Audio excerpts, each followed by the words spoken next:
What's good, Wagering World? It's your boy Five Star in Vegas, broadcasting live as always from beautiful Summerlin, Nevada. And here with my co-host, my guy, the only Sacramento Kings fan that I know. What's good, Spread Astaire? How are you today?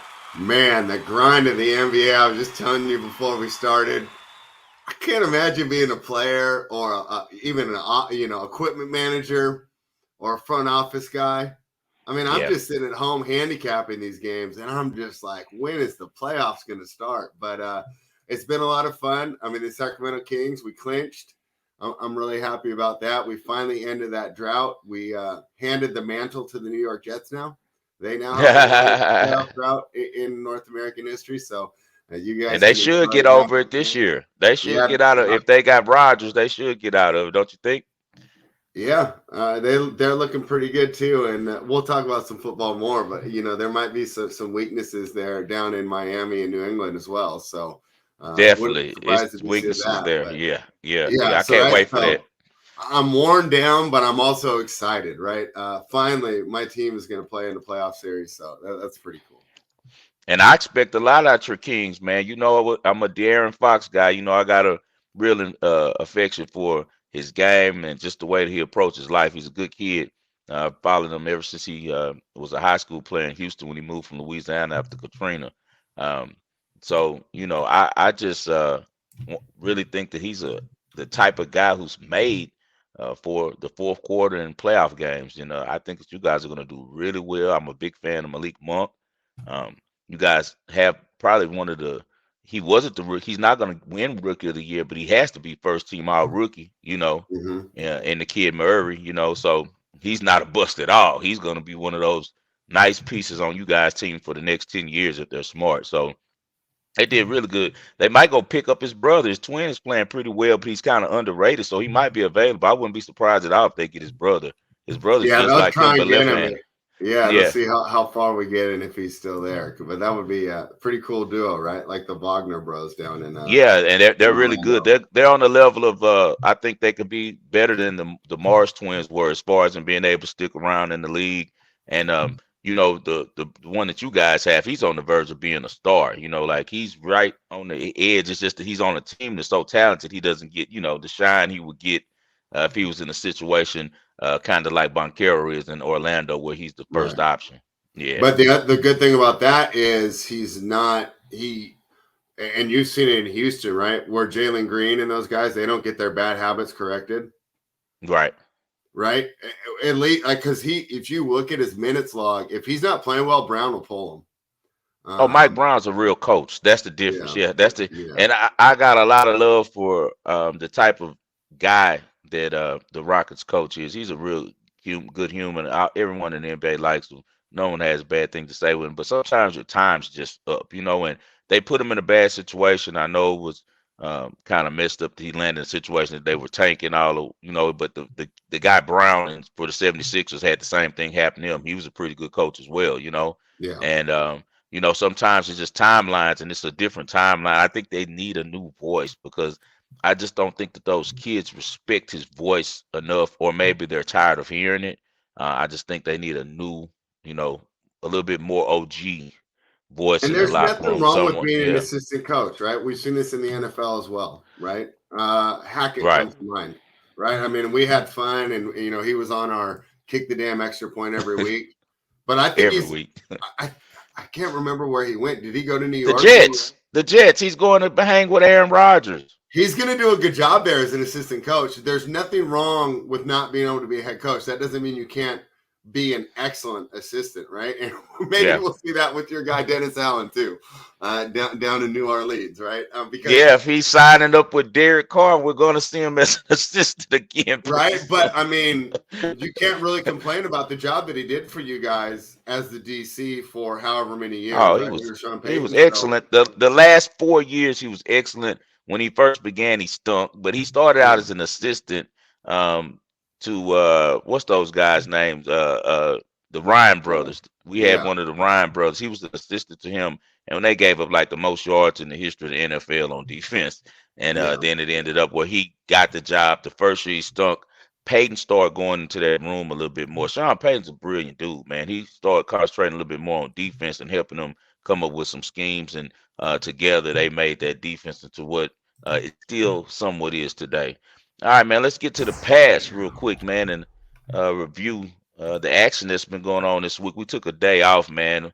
Had a couple of things going on to take care of, man. But we're back with you guys today. All right, North Texas wins the NIT, actually the oldest college basketball tournament, right, in the United States. So Yeah, the NIT, there's plenty of that. In fact, you go back to like when Wilt and Bill Russell played, the NIT was the tournament to that's right. win. So great job by North Texas. Their fan base, their program has to be excited. They got the win over UAB. What did you see in that game? Great matchup, man. That was an exciting game. I watched it from the beginning to the very end. As you know, those guys are conference foes. They all play in Conference USA, and that's turned out to be a really magnificent conference. If Florida Atlantic can do um, what I think they can and win the NCAAs. Do you know the Conference USA would have won every postseason title in college basketball because Charlotte won the CBI, Oh, and wow. I didn't know that. last night North Texas wins the NIT by defeating its conference foe UAB. UAB came into the game as favorites, but I knew that North Texas would most likely get it done. These teams, this was the fourth time they faced, and it's kind of been a seesaw. Like, whoever wins the last one, the team's gonna fight back on the other side because they're both very competitive, talented teams. Jelly Walker, who's an outstanding guard for UAB, was really having problems getting his shot off that game. He's a short guy. He's probably about 5'9" or 5'8", but he's an electric scorer. Can really handle the ball well, can shoot the three well, and he gets a lot of steals on defense. He's just a really good player, and he's the kind of the engine that makes UAB go. And they did a really good job of containing them. They didn't shut them down, but they really contained them. They made it really difficult on them last night. And North Texas is one of those teams that just really plays good defense. I forgot where their coach is heading, but their coach he's already taken another job, so it was kind of like a farewell for him. Then they also had a lot of great scoring from the Conference USA Player of the Year for North Texas. Kid from a small town in Oklahoma. Uh, and it's crazy because he has the same name as the movie guy, Tyler Perry. But Tyler Oh, Perry is wow. a really, yeah, Tyler Perry is a really good player, man. And he represented himself really well in his community last night. So a big win by North Texas last night. It was a very good game. Excellent job, and it's glad to see the people. And I know it's just because of gambling, but it's nice to see the Right. people paying attention to the NIT again because, like I said, I mean, historically it's been a great tournament, and really, I would say until the '90s, right? Teams still wanted to win there. It Now feels you'll so see some of the small this year top to teams. me, though. It felt really Yeah, small this year because I think one, you had the teams that made it, but the thing that really made it feel small to me was them taking it out of Madison Square Garden. To me, that always made the NIT feel so big because it was played at the yeah, Garden for years, and you usually had teams like Stanford or Oregon, top tier programs that usually win this tournament. It was like the yeah. guys who were like the last four that didn't get in, they usually went on to win the tournament and usually propelled them to a good season the following season. So teams were really excited about it, but it seemed so small this year because, as I told you, Orleans isn't a big arena. It's not one of the like high school teams play games there. You feel me? Yeah. So it's Uh-huh. not one of the more premier arenas in Vegas. So I'd like to see them move it up to the T-Mobile Center, and I feel like it's really something big again and something that they're taking serious. They're gonna have to promote this thing a little bit better. All right. Well, I for one enjoyed it. One thing I know that you did enjoy though was the home opener of the Houston Astros. They fall to the Chicago White Sox. Um, this is the first time in 10 years they didn't win their home opener. Yeah. So good job to the White Sox. Just like I do on college sports, I'm going to go ahead and plead ignorance here because I don't know a lot about baseball. I don't know if this is a miraculous win by the White Sox. I don't know if they have a good squad. I do know the Astros are good. They continue to be good regardless of who they lose. But I have a feeling I'm going to be watching some more baseball this year. And Pierce can get mad at me, but I love the pitch clock. I was talking to Yeah. my buddy at work about it yesterday. He said 20 games are on average 20 minutes shorter. And I said, Right. and we got rid of 20 minutes of nothing. And nothing. It's literally Nothing. 20 minutes of people just standing around. I don't want to Yeah, watch the lady yeah, in the crowd eating popcorn. I right. think it's great. I like the bigger bases. I've always liked stolen bases. Ricky Henderson was one of my favorite players as a kid. And it was cool when steals mattered, right? Lou Brock was a legendary guy, and I remember when he was going for him. We had great players, such as Tim Raines. Who was the Carter kid? Anyways, always like stolen bases. I think I will be watching some more baseball this year, but I do have to plead ignorance. I'm just tailing other people's picks. But what did you think of yesterday? What do you think of the new rules? And were you surprised that the Astros lost? Man, it was a sad day for me, honestly, man. I'm not gonna get down about it, I'm gonna stay upbeat about it. But man, my dad and I talk every year, when the Mm. Astros opening day, and I was like, this would make sense the year that my dad passed, these guys don't win. I was like, I bet he's up there cussing them out right now, man, because he was a huge Astros guy, man. And so I was like, 10 straight years these guys have won. And I say, now this happens, but it's just one game. And another thing about this game that I noticed when I was watching, because me and my son watched every Astros, every Rockets game. I leave out the room a lot of times on the Rocket, but my son, my 9-year-old, he's a Rockets kid, so he loves that his brother works there, and he's just proud of his city. Even though he lives in Vegas, he's a Houstonian. Like my 9-year-old is nothing like my younger kids. All they know is the West Coast, but my 9-year-old is like, I'm from Houston. He's a big Houston guy. So we were watching the Astros game last night, and Astros have the same formula. They're gonna still win 100 games. Only thing we're missing Altuve. I didn't bet it because I don't like to bet the Astros when they don't have Altuve. Altuve is that important to that lineup. He's like the whole engine to that team, kind of like how Mookie Betts is with the Dodgers. You need him in the lineup. He's the one that starts all of everything for you guys. He's the lead off guy. So you know I knew when Altuve, they're gonna have to adjust to not having his bat and his leadership in the lineup. Really great job by Framber Valdez. He didn't give up any runs. He continued his dominant pitching. The Astros continue to look great. The best starting pitching staff I feel in MLB. So pitching, is going to always win over bats, and they do have enough bats. Of course, Alvarez was able to. He took a ball to the leg and got on base, ended up scoring. They went ahead 1-0. Great job by the catcher for the White Sox. Um, he ended up hitting a home run in the eighth inning. Grandal, he hit a home run in the eighth inning to tie it up. And then it just was a good game. That's all it was. And ended up that Presley for the Astros wasn't able to hold tight. He gave up a big hit to Vaughn, and Vaughn went ahead. But even after that, Alvarez cranks a home run in the bottom of the ninth to try to, start a rally, but it just wasn't enough. I'm not worried about the Astros at all. The White Sox are going to have the same type of season I think that they always have, where middle of the pack team, upper tier, contending for the Central, but not. I don't think a threat to the Astros in the American League. Everything will settle back down after Altuve comes back. All right, there you have it for the baseball. Okay, so this is we were about to start talking about this, and I said, you know what, we're going to save it here. Because I spent a lot of time thinking about this last night. Great call by you. You were on the Celtics last night. Probably the easiest winner of the year. One of them. Right? Right? I felt like just going to work and clocking in and clocking out and just getting the money, right? No sweat at all. Right. What do you think of these games? Because we have another one tonight, and I'm going to bring it up during the present. But overall, when teams that we can reasonably expect are going to meet in the playoffs, right? Because I obviously the 76ers or the Cavaliers could get an upset, but I wouldn't be surprised if this was a preview of the Eastern Conference Finals. Right. How do you think the teams approach this? Because I know in football, they wouldn't run any of their best plays, right? Like if, the Saints are going to play the Buccaneers and they know that they're probably going to play each other in the first round, they're going to save their plays, right? You talked about it before when we took Kansas City, how he leaves plays in the bag for the playoffs that he doesn't want people to have any tape on. How do you think these teams approach it when, for example, like last night, even though the Celtics won, they're still probably not going to catch Milwaukee. So the teams are playing each other, but it doesn't mean a lot, but they're probably going to be facing off in the playoffs. How do you think that affects each team approach?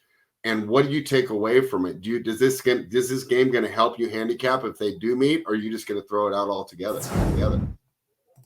Yeah, this is going to help me handicap because you're giving Coach Bud a little bit too much credit.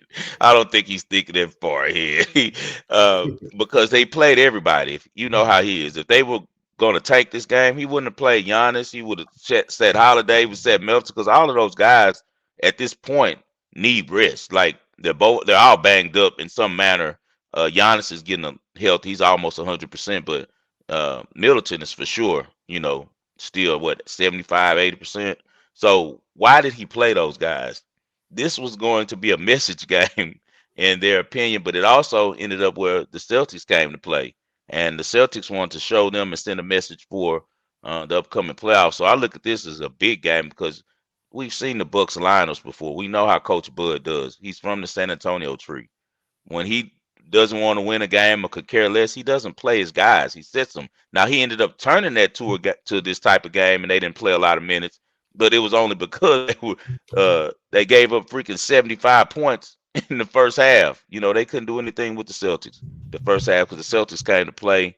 Um, just an excellent job by their stars over there. Jaylen Brown set the tone early. He went out for 13 points in the first quarter. He ended up with 30. Tatum ended up with 40. So they put a 70 piece on them together. And I definitely think that this was a one last, warning shot before the playoffs. Like, when we see you guys again, this is what it's going to be. So I take a lot from this game. All right. Well, I'm a big Bucks guy, so that's a little disappointing to see them perform. I'm sorry to say that, man. I'm sorry. No, We're going to hey, see, though, it because happens. yeah, the Bucks have home court, and that's huge. So, and Yeah. Giannis has been talking like he already knows something. Like Game 7 at home, I've never won one. He said I've never played in a Game 7 at home. All his Yeah, Game 7s have been right, on the road. exactly. So he wants to win it though. So he's like, Yeah. Game 7 will be magical. He's already setting this up. So don't be surprised if we get a Game 7 in the Eastern Conference Final and Giannis wins. I won't be surprised either. I know everyone's talking about the two centers for MVP, but in my mind, he's still. And I'm not going to argue about this season because I know it's a regular season. Celtics are a really smart organization. I can't even just say the coaching staff because I definitely believe that Brad Stevens in the GM position is still a lot of part of their, game planning in certain situations of games. He's brilliant. You know that he's a brilliant coach. So the Celtics organization as a whole are going to give him hell in the playoffs. You know that they're going to have some really nice design plays, but if Jrue Holiday does what I think he can do and becomes the top 4 player that he could be in the series, because it's going to be, I'd say Giannis, then Tatum, Brown, and then it should be him. Mm-hmm. But he's going to need Middleton. For your future to cash, you're going to need Middleton to get back to at least 20 a game. His consistent jumper. They're going to need him because Giannis is not going to be. He'll get his points, but they're going to stop all the things that he does to make the team successful. I guarantee you that because the Celtics are really smart at designing defense, man. So I know in a 7-game series with Giannis's lack of a jump shot, they're going to give him props. So that's the thing no one really understands. Giannis is still getting it done off of athleticism and effort. He has not developed that 3 shot or a jumper yet. He still hasn't gotten to the level where it's even respectable. People are still sagging on him like they used to do LeBron. Remember in the Mavericks series, and then LeBron came back as a shooter and hasn't stopped shooting since. Now you can't do that to LeBron. You back up off him, he's gonna nail it. So he has to develop a jump shot to become the guy that people try to put him with KD and LeBron and those guys. I don't put him up there with it. I think he's in the more of the tier of the Wilts, type of career where, he's great numbers, great rebound. Moses Malone's, has won championships, has been the best player on championship teams, but he's still missing he's not 99 overall. You know what I mean? When it comes to the game, when you set him up, he's not 99 overall. And I feel like KD, LeBron, Kobe, MJ, they're 99 overall because they could do so many things well, but most of all, they can shoot. Shooting is very important, and Giannis still lacks on that. Yeah, I'd agree with you there. But the great thing is he's got the opportunity, and if there's anyone who's just played the work ethic to constantly work on his game, attack his weaknesses, and he's not working as much as he used to. That's why he doesn't have it yet. Because if you think about it, the prior year's MVP year, remember in the playoffs, the year they won the championship, he was knocking down some shots. He's a international star now.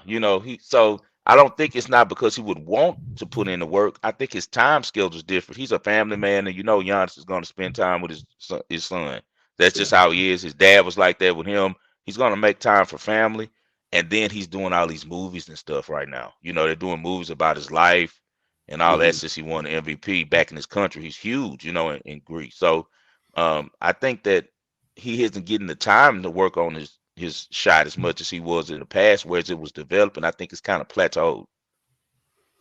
All right. Well, we'll see what happens there. Of course, like I said, with another title, can make another big statement here Yeah, this year, and he's put his team in position to do it. But definitely.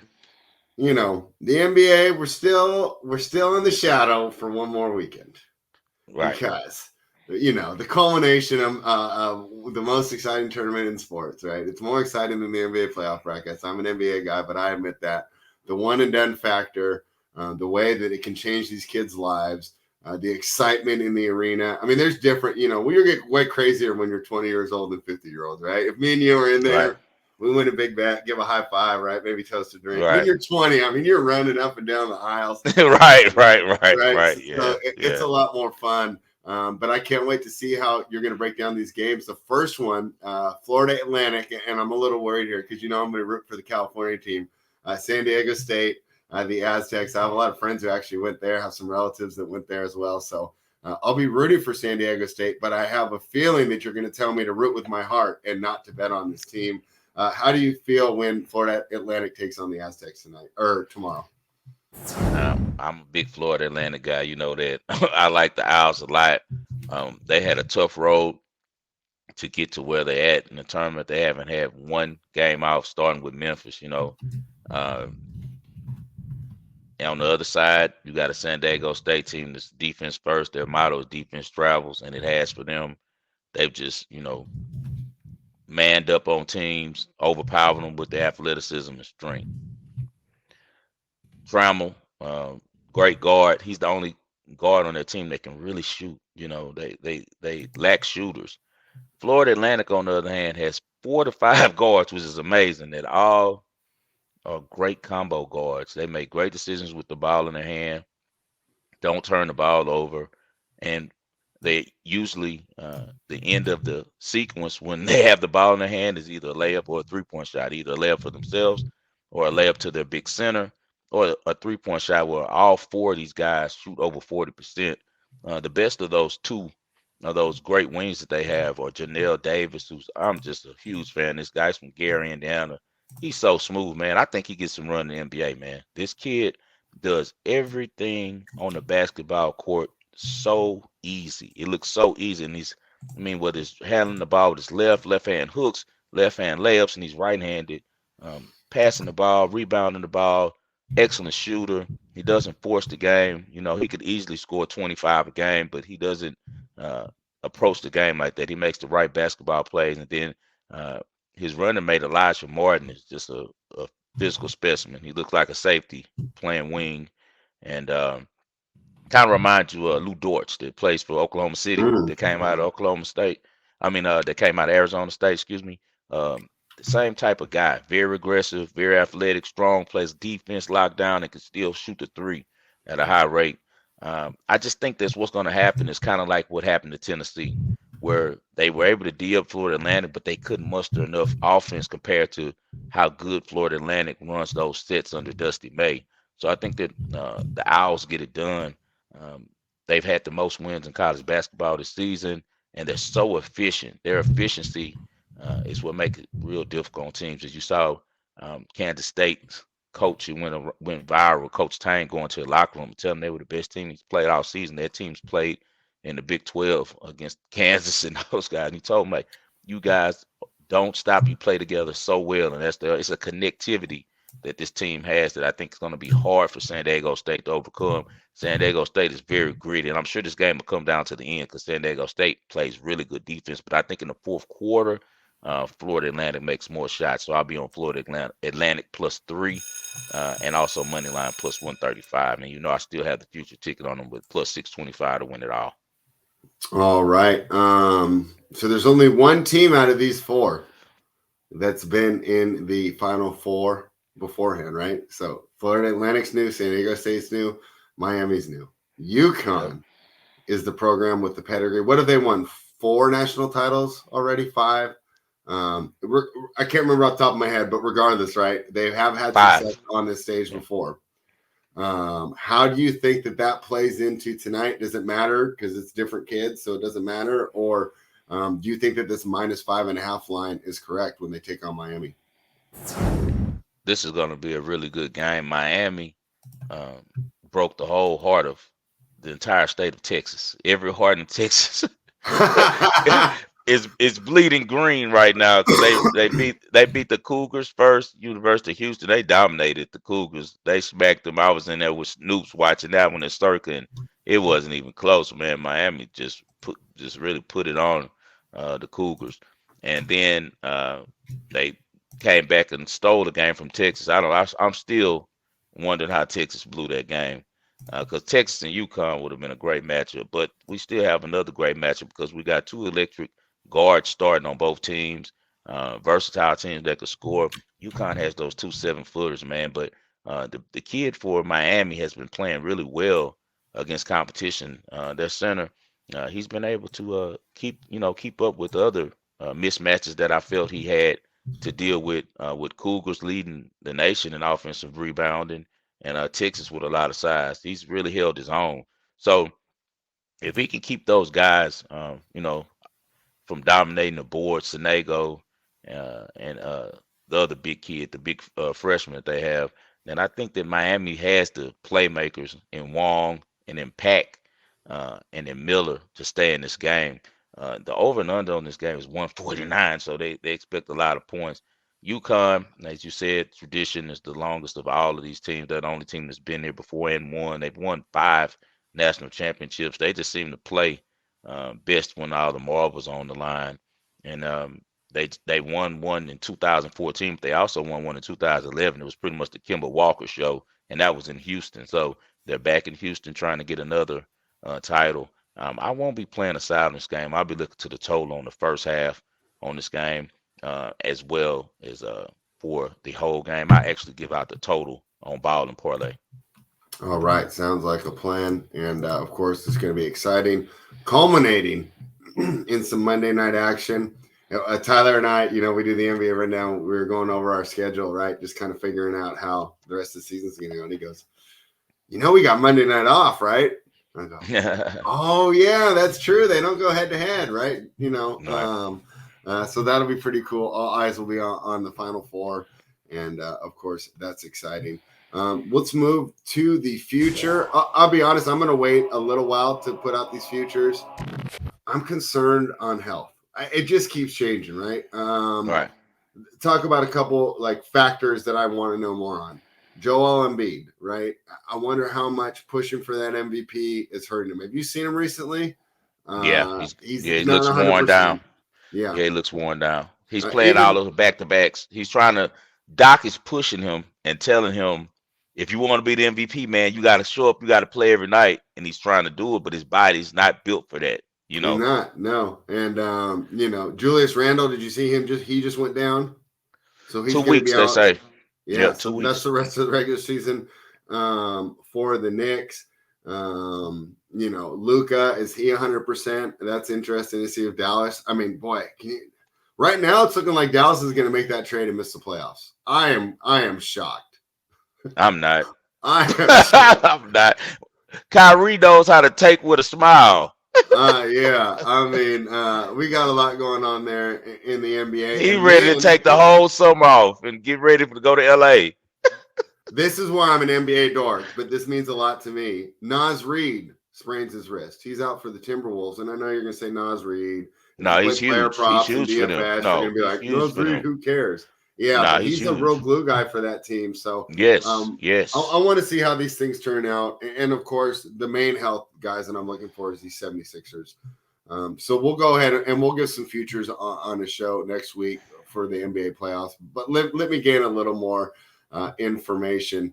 So My sleepers, I got a couple sleepers, to look at, and I don't, I don't want to say that they're going to go, that they're going to win the conference, but I keep your eyes on Cleveland to win a few series. Keep your eyes on them because Donovan Mitchell is going to be really good in these playoffs. Guarantee you that. Also, I suggest that people keep their eyes on the Lakers. I know you don't want to hear it, but No, it's it's true though. facts. I'm Yeah, said the keep same your thing. eyes on the Lakers. D'Angelo Russell is a clutch player. We know what LeBron can do. AD is back to playing like AD of old. He looks really strong and motivated. It seems like his body's got into shape right on time. You know, he's Hmm. looking like the AD of old, and he's looking like he's excited to be out there. That's most important for the Lakers. So watch the Lakers and watch the Cavs. Yeah, and I think that Randall injury could be a big deal because normally that 4-5 can be a war, right? Right. If Randall doesn't play, Cavaliers win that thing in 5 games, right? They go Five into games. that Maybe number one sweep seed them. fresh, Maybe sweep them. Maybe sweep them. and they're going to have no pressure at all, And right? they play Milwaukee really well. They'll win at Yeah. least 2 games against Yeah, Milwaukee. I because they have the guarantee you they size to will. match up. So I agree Yep. with you there. Let's move into the ball and parlay. I'm going to throw these on the bottom of the screen, but you can go ahead and break down yours. Start with your team from Houston bouncing back tonight, huh? Yeah, I got to go with the Astros bouncing back tonight. The Astros just don't lose back-to-back games. I'm sure that they're going to be really motivated to get a win for the home team tonight. And they're facing Lance Lynn. Lance Lynn is 0-8 with a 9-run ERA against the Astros in his last 8 times facing them. When he sees the Astros, I know that he gets a little shook up. And the Astros going to have the ace on the mound tonight. I know Framber did the opening game. They're just interchangeable. They're just two different type pitchers. But Christian Javier is amazing. Um, Only pitcher that we've seen throw a no hitter in the World Series. Took him out. He had a no hitter when he left. So um, I got to roll with the Astros with a bounce back tonight at a short number at -150. Also, we got the Rockies traveling to San Diego. They had a lot of success against San Diego last year. They won the season series, and the Rockets did not have a good year. The Rockets were hurt last year, but now they have their players back. Most of all, Chris Bryant, the guy right here from my town, neck of the woods in Las Vegas. Um, he's back, and when he's back, he's a major bat in that lineup that's already a good lineup. They face Nick Martinez tonight. Nick Martinez is the bottom of the rotation for the Padres. Two of their starters are injured right now, including Yu Darvish, who will be back pretty soon. Freeland has pitched really well in San Diego. He's 2-0 last year. They're pitching at Petco. We all know Petco is a pitcher's park, and Kyle Freeland is a good pitcher, man. He's one of the better pitchers on the Rockies roster. He's actually probably their number 2 guy. So we're gonna go with the Rockies +1.5 at -125, and I'm also gonna take a money line at +190. I think the Rockies can continue their high bats against a Padres team who's kind of just getting their field back as they wait for their big arms to get off the IR. And then also took Florida Atlantic +3. As I told you, I love the Owls and everything they do. I think Dusty May is the coach of the year. I think that team has been underrated and been one of the best teams we've seen in college basketball. And lastly, he didn't put it down there, but we're going to go over 69 for the first half on UConn versus Florida. It's my bad. I didn't send it out to you It's spread. okay. We're going to also do UConn first half uh, over 69. UConn and Florida. Excuse me, UConn and Miami over 69 first half. They both score a lot of points. They each average about 40 points in the first half in this tournament. The overs went 3 out of 4 in both of their contests prior to this in the tournament. So over 69 is the play. What you got, spread? All right. I'm going with my hometown team here, right?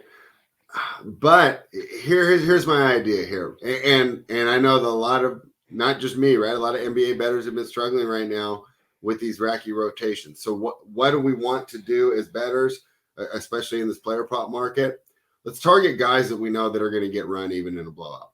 Because, for example, I made that mistake on, was it Wednesday night when we clinched against the Blazers? I said, well, they're going to leave Fox in there because it's such an important game, right? Well, they were up by 30 something. It didn't matter how important it was. They didn't need to leave him out there, right? But who's a player that I know is going to get run, right? We talked about it earlier, prioritizing development. Keegan Murray's going to get run even in this huge blowout.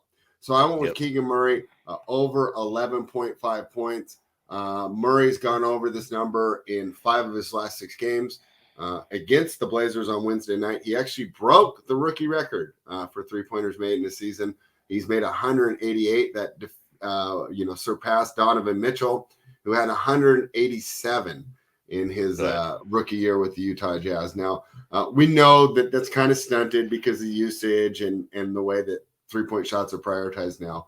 But it still shows you that this kid can make it from behind the arc. And so when I'm looking at that, he had 3 3-pointers last time. That means I just need 2 normal baskets or a couple free throws to get over. And even like I said, if the Kings win by 30 again tonight, which is a big possibility, he's going to get the run. So, normally I've loved Fox props, right? We big on Sabonis, who's been a statistical monster this year. But because I'm afraid of that blowout run, I'm going with the one guy who I know is going to stay in the game, even if the Kings defeat the Trailblazers, who have given up on the season. Nobody's playing that, I mean, it's Shaden Sharp season out there, right?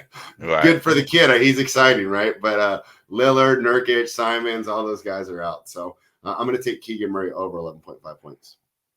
All right, so I gave you guys a whole 4-piece, 2 There MLB we go. tonight with the Astros money line on the bounce back behind Christian Javier over Lance Lynn. Make sure that you guys list the pictures.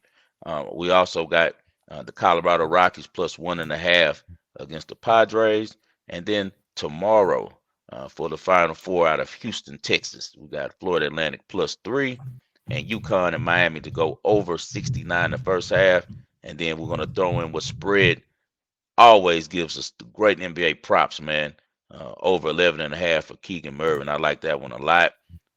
Anything for the people, Spread, before we get out of here? No, great job this year on both sports, football and basketball, but your college basketball has been impeccable this year. I've enjoyed it a lot. It allows me to have some action on the games that I'm not handicapping, which is a lot of fun, right? Right, I mean, I can still watch the game, enjoy it, but I'm not handicapping it myself. So on behalf of me and the listeners, congratulations on a great season. And we're going to end it right by getting those winners this weekend. And then we'll be back on Monday to preview that national championship game. Hey, I couldn't have said it any better, guys. Hey, take advantage of these winners that we're giving out. We're getting into the baseball season. We got tennis rolling. I got to get off it now because I got to go watch this Kirsty and Kvitova match. Who you got? Hey, I think I'm gonna go with Kirsty, man. The number's saying Kirsty, so I mean, we'll she's see. won like 19 of her last 20 matches or something.